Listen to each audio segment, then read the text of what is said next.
the seminar environment, right, is feels like the worst possible environment to be able to like work with. In a perfect world, obviously we would have even an extra day that we can kind of let the dog de-escalate a little bit before we start working with them. And then at that point, obviously, if you need to get them under control and start your training and stuff, obviously that would be fine. But like a big room with a ton of people and a bunch of dogs, right, and limited amount of time, right? Even 3 hours, you do long, that's a long amount of time to spend with somebody, obviously.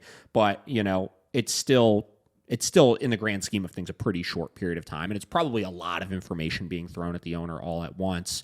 Why is it so how do you feel the seminar is, or I guess given all of those points, why do you choose to do the seminars exclusively as opposed to formatting in a different way where maybe you spent a week in a city? Because obviously you want to travel around and help as many people as possible, but being able to create something that you could stretch it out a little bit longer and have more time with the owner and dog, do you think that would provide for better long-term results?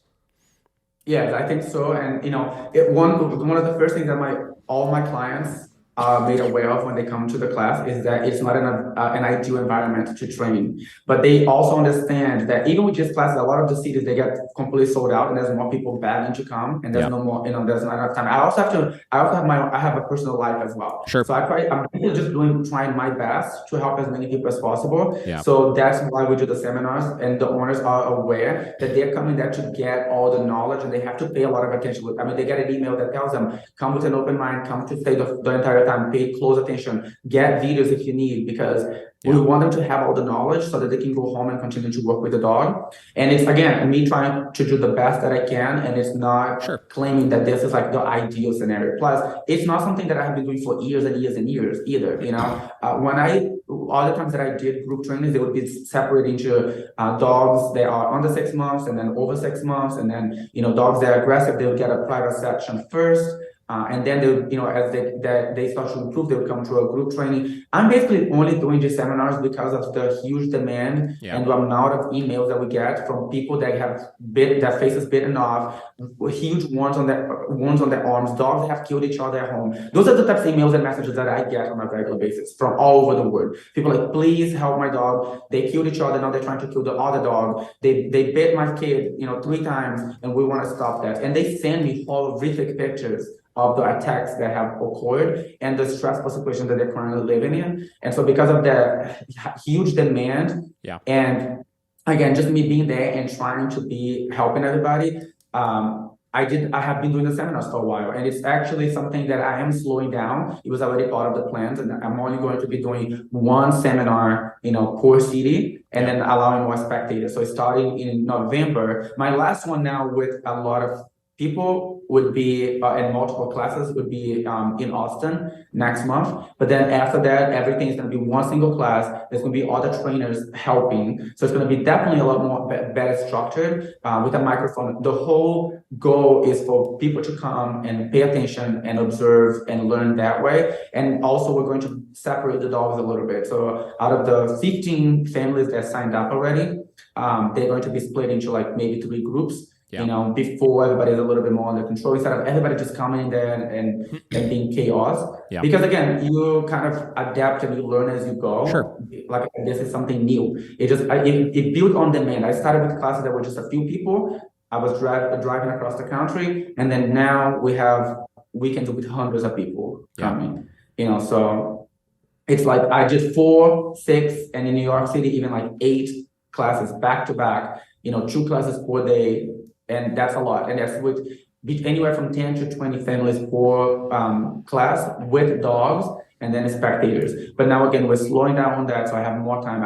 I can prepare for this Saturday. We have the class, and it's easy to fly my trainers in. I also have been training other people, since this year. I started this year. So every few months we have a whole other new set of trainers that fly in, and people flying in from all over the world to learn and spend 5 days with me. I had another trainer that was in my last one all the way from France, and he's a dog trainer with 500,000 followers on YouTube, and he came to learn my ways.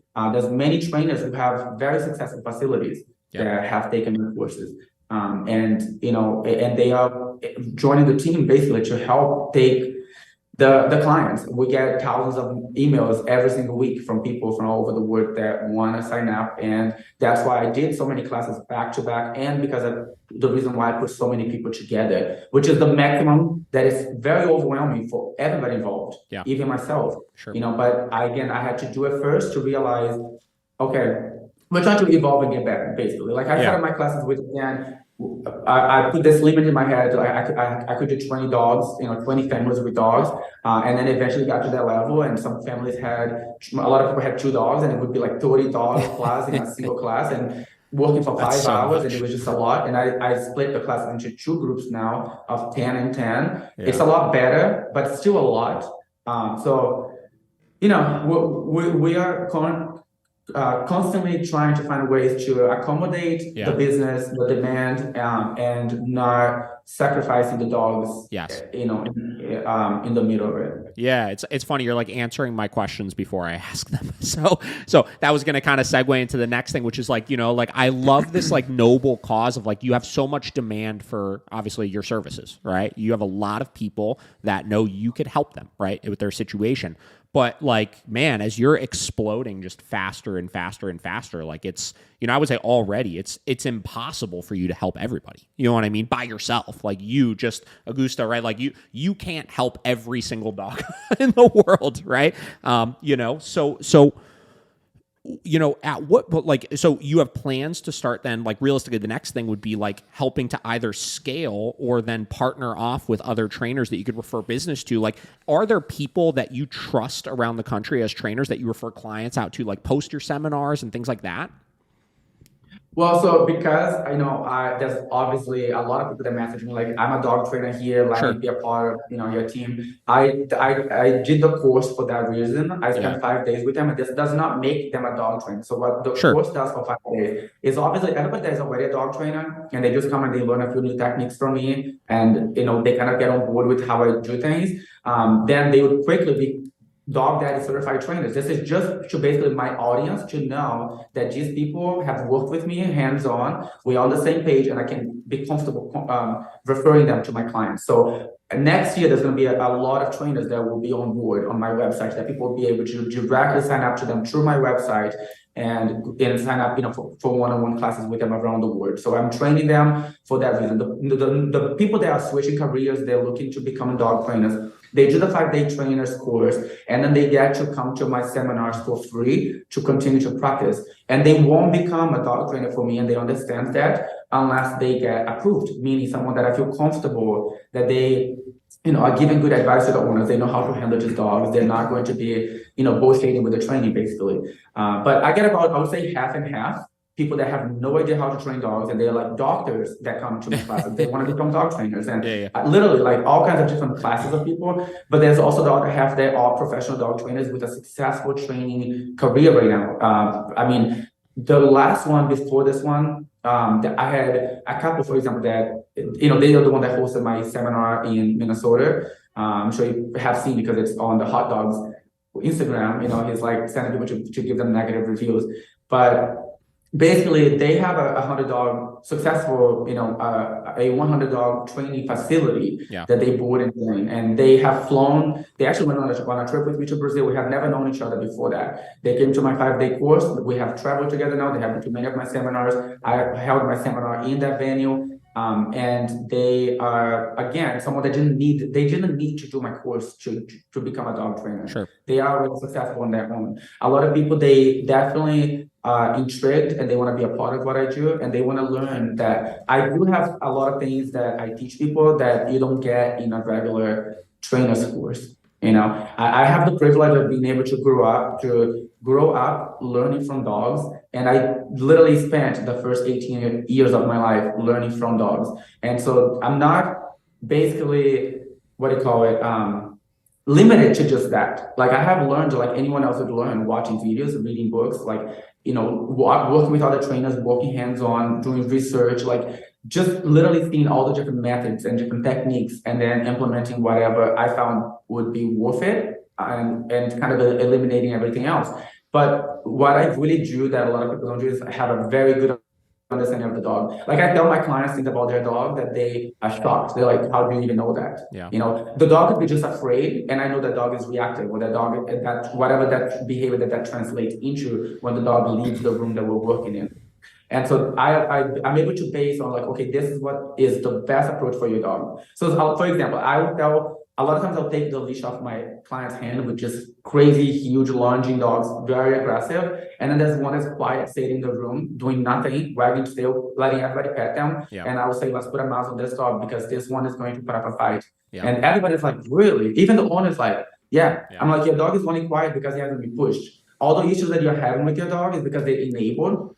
But your dog is actually pretty confident about what he's going to do. Yeah. He feels like he cannot be stopped, you know, so he allows me to know that beforehand. And so sometimes, like there's a video in particular, I don't know if you have seen, I reposted it recently of a dog. It was in Miami. I had an orange tracksuit on, and the dog has a muzzle. It's like he's like hogging my leg and everything. It's a black dog. Yeah. That dog, for example, he had bitten people severely 3 times, but you would never have thought of that in the class. For anyone that was uneducated, I didn't explain everything properly, they would think that I triggered the aggression. I poked the dog until they became aggressive.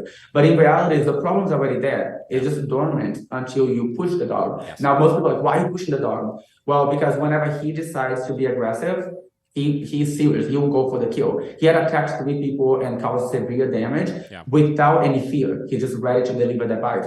And the owners have no control over the dog. Like they couldn't just tell them, come here, sit, leave it. The dog has no respect for them. So when I try to reinforce that the dog have to follow direction and do those things, because again, I know without that, the dog will not get the help that they need. Yeah. Like the dog was fine with me until I made it do something that it didn't want to do. Yeah. But I find it extremely important because if the dog does not think that they have to do what we're telling them to do, they're just enabled and empowered to just do whatever they think is appropriate. So when a dog is having aggression issues, it becomes a big problem. Yeah. You know? Yeah, I completely agree. And it's funny you mentioned the dog that like nobody would have suspected, you know, was going to display like aggression issues, but you obviously were able to see it and notice that, which is so common. I mean, like people just, they don't understand their own dog. That's why they're hiring people, you know what I mean? And as you work with more and more dogs like that, right? Or we work with more and more dogs like that, you start noticing all the similarities between them, right? And the longer you do it, the more you can look at like, wow, like what you're displaying right here is so similar to, you know, these 10 dogs that I worked with, you know, last year and et cetera, et cetera, et cetera. And you could kind of predict how they're going to act and what you're going to need to do to help them, right? So I'm totally with you on that. Yeah, I think that the biggest problem is, again, the trainers that are very educated, yes, they're only educated on like what they got themselves educated on. Like they're limited to that, if it makes sense. Like I'm looking at everything that I know from my own experience combined with everything that I have read and everything that everybody else has to say. And so when they say that, for example, like, you know, aggression is going to trigger more aggression, and they're going to basically try to mask that problem. So if you work with a dog like that, for example, there is absolutely no way for you to make that dog stop being aggressive when they're that enabled and so confident that they can just step all over you and do whatever they want, because the dog is already friendly towards me until I push them, like I said. And for as long as they don't have a good leave it because I'm telling you to leave it, they are out of control and they are a liability. And so a lot of those trainers, they would say, again, they would only see the fact that the dog only showed aggression because I pushed them. Yeah. And they wouldn't be able to explain why it is necessary to push the dog. Instead, they would think that you don't have to push them. You can just not put them in those positions. Yeah. And that's very unrealistic. You know, so for owners that have to ever be in contact with anyone, it's just a matter of time before this dog will lash out. Now, that's a matter of, you know how dogs learn by association and by conditioning them? Yes. So when I work with a dog like this, the owners, they leave the training understanding that there may be more aggression before the dog gets better, because they understand what triggers the aggression. Yeah. It's not that I'm just randomly triggering aggression on the dog. They know that when the dog gets pushed, because I ask them examples. What happens when they go to the vet? They're like, oh no, cannot go to the vet. You know, so the dog may seem fine to the general public, but when I ask them specific questions, they're like, no one can come over. He will just pick and choose whoever he likes. Whenever he doesn't like someone, he goes for the kill. He'll just latch onto them. So I'm like, okay, we need to work on this dog, understanding that leave it means leave it. And then in the meantime, the dog is not trained. So the owners, again, they go home with homework, with keeping the mouse on the dog, understanding the body language that indicates the dog is getting triggered, and you have to redirect them. In the meantime, you're working on conditioning the dog to be very reliable with their commands. So this is one of the, that's basically, I would say I break my training into like a few steps, right? Yeah. So one, understanding the dog's body language, understanding how to when to intervene by giving them directions. And then step two would be to be able to communicate with the dog. So you have to be able to tell your dog, leave it, come, sit down, like just get the dog to respond to your commands willingly and being comfortable to do so. And we do that by conditioning the dog to become comfortable doing that. And some dogs are not going to be comfortable right away, whether they're too afraid or they put up a fight, like some of the dogs that you see, whether they like literally poop themselves because they're so afraid, or they get really aggressive and tense. They go through that phase first. That is always solved in the first few minutes of me working with them. And they start to follow directions. When they follow directions, then we go to the third step, which is basically by repetition.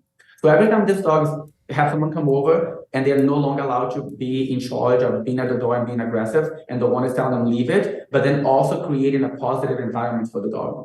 So the dog is realizing they cannot be aggressive, but they also don't have a need to be aggressive. They can just hang out with someone in the house or whatever triggers them. They work around that trigger by creating a positive environment for the dog. Then by repetition, the dog becomes conditioned to having that association with people or dogs or whatever, that they don't have to be triggered. They don't have to have a reaction to them, because the owner showed them, the dog has to respect them. And when they respect them, they're kept safe.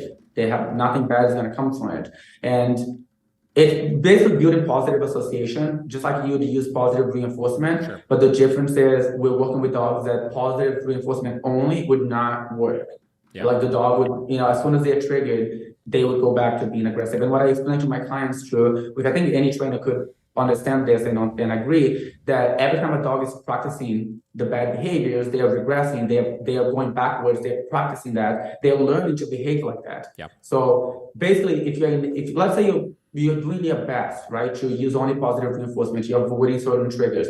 But every time you're out in public and a dog just barks at a dog and runs by, like someone jogging, for example, and your dog is lashing out, going crazy, they are practicing to do that the next time they see a dog. So basically, if you cannot 100% prevent that using positive reinforcement, that means you're walking backwards every time you cannot reinforce it. Yeah, I'm totally with you on that. Obviously, I refer to it as like those types of behaviors are self-reinforcing, right? So like him doing that thing, that dog freaking out every time he sees another dog strengthens the behavior for next time, which is why. So I always tell my clients, if you can get a dog to stop with only treats, then there's nothing wrong with doing that. I just want them to be equipped, and they agree with me 100% that they would not be able to do it with only treats. That's on them to decide, but that's what I get the feedback that they 100% agree. Now it's on them to decide whether they want to just enable the dog, because now they understand if every time that I just offer my dog a treat or I call them over and they just completely ignore me and I can't reinforce it, they are practicing the bad behavior. So yes, I want to be able to reinforce it first and then give the dog a choice to make the right decision. But at the moment that they don't make the right decision, I will reinforce the right decision for them, because dogs can't always make, the best decisions for themselves. Yeah, I'm with you on that for sure. So I want to get back to the conversation we were having about, essentially this idea that like you yourself can't help everybody. So you ultimately need to scale and build, some sort of connections or team or something to be able to provide the best services possible for your clients, obviously, right? At least on as big of a scale as you want to be able to do it, obviously. Now, you were saying, obviously, I know you started doing your trainer's course. I think that's new as of this year. You've had a couple of rounds of it, I believe. You're working with trainers. You're helping teach them your ways. What is your opinions as far as, like, I totally understand this, you can't just like find Joe Schmo dog trainer and be like, yeah, go to this guy without knowing anything about them, without knowing anything about their skill set, etc., which is why you bring them in for your trainer's course to help, teach them your ways, because your ways work. What is your opinion on, are you also building connections with trainers that might train differently than you, but are still able to get the results? Does that make sense? Yeah, I mean, it's one of those things. If there's something that I completely disagree with, like I just found like my clients are gonna go, and from experience, from what I have and the expectations that my followers have, that I wouldn't agree with, I would tell them like you can't be given that type of information because it's reflecting us in a negative way, because clients would go there and be like, I don't like that information because it's completely different than what I'm teaching. But if they are teaching something different that is effective, that it cannot be harmful, then they are completely allowed to use different ways, Again, I explain sometimes why I don't use certain approaches that could work for some dogs, because I work in such a rush because of the demand, and that's something that is kind of a problem for me, because there's like so many people emailing me specifically for just crazy out of control dogs that I need to go for straight to the most effective method that I can use. So I don't have a chance to really try certain methods first and see if it works or not. So give an example, like I have, one of the trainers that works with me, she likes to use a halty a lot. Like she kind of creates her own with the leash and she finds it very effective for some dogs. But I find that a lot of dogs take a very long time to get comfortable with it before he actually becomes a halty. So when I work with a client for the first time, I'm not going to even take the time to do that because the time that the dog is struggling with that, like I would already be much further ahead with a different tool, a different approach. So I wouldn't use that. But if she has one-on-one time with a client, which again is going to be a lot more affordable, a lot more time with the client, then she's going to be using that. There's nothing wrong with that. That makes a lot of sense. Yeah. No, and that's the biggest thing is it's also tough because like we get a lot of dogs that come in that have been to just like you, like 2, 3, 4 other trainers before. And in a lot of cases, we're not just talking force-free trainers. We're talking other balance trainers, people that use similar methods or similar tools or any of those types of things and have still not been able to find the success they're looking for. So it always is so hard because like you can't just look at somebody and be like, well, your ideology says that you are similar to me, so I could just refer somebody to you. Because a lot of the success of the training, I think, has to do with how well you're educating the owner. And like you have a way of connecting with your clientele. That's why you have such a diehard fan base, right? And diehard clients and stuff like that, right? So the way, sorry to interrupt, because it's a good point. I find that training is very complex, and my way is not really a one set way. Even though it may look like that to some people, the reason that I'm so successful with my classes and people that have gotten to understand what I do is because I give them the entire complexity of what training really is. Understanding the dog, understanding how to communicate with them, understanding how to deal with specific scenarios, specific situations, and how to implement different methods. I'm not against any method that would not hurt the dog, that would actually be effective. Sure. So if someone would be able to show me a way, again, with just positive reinforcement, I would be open to it. And if I find it like, well, again, whatever reason that I would have, I would want someone to argue why that reason is not good enough of a reason. And then I feel like it gets to a point where it ends at a matter of different opinions. Everybody has the right to their opinion. Someone could say, I'd rather my dog be euthanized than to go for a few minutes of stress. That is their opinion. And I would say, then you have the right to your opinion. But if they were to say no, because there's a better way to still get the results, then I want to see that. That's the difference. I'm totally with you on that.